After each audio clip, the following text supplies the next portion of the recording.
যে গসাগু বার করতে বলেছে 12, 24, 36 এর গসাগু বার করতে বলছে। ঠিক আছে? তাহলে এইখানে দেখতে পাচ্ছি কি এর গসাগু বার করতে বলেছে।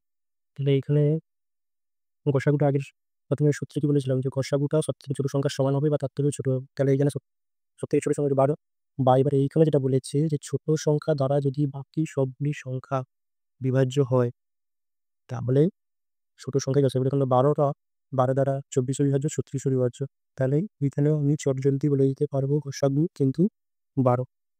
ব্যাপারটা বোঝা গেল? এটা শর্টকাট নিয়ম। এটা গণিতের ক্ষেত্রে এটা সোজাসুজি পেয়ে যাবো।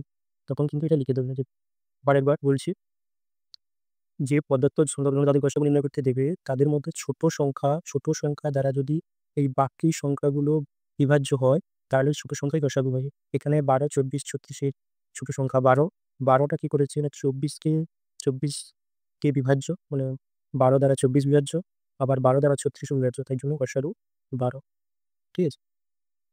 এবারে যদি ওটা না হয় সব গণিতের ক্ষেত্রে তো হবে না। আরেকটা উদাহরণ নিলে বোঝা যাবে।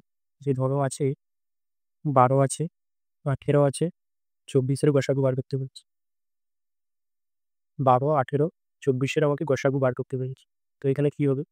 না আমরা দেখতে পাচ্ছি এই যে ছোট সংখ্যা আগে যেটা বলেছিল ছোট সংখ্যাটাই 12, সেই 12টা দ্বারা কিন্তু বড় সংখ্যাগুলো ভাগ যাচ্ছে না। 24 যাচ্ছে না, 18 যাচ্ছে না। তখন কি 12 এর গসাগু নাও। তখন কি করতে হবে না যদি না ভাগ যায় তার নিয়মটা কি না ছোট সংখ্যাটিকে তার সবচেয়ে ছোট মৌলিক উৎপাদক দ্বারা ভাগ করব।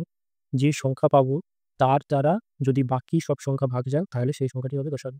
ছোট সংখ্যাটিকে তার সবচেয়ে ছোট মৌলিক উৎপাদকে ভাগ করব। তাহলে 12 এর মৌলিক উৎপাদকগুলো কি হবে?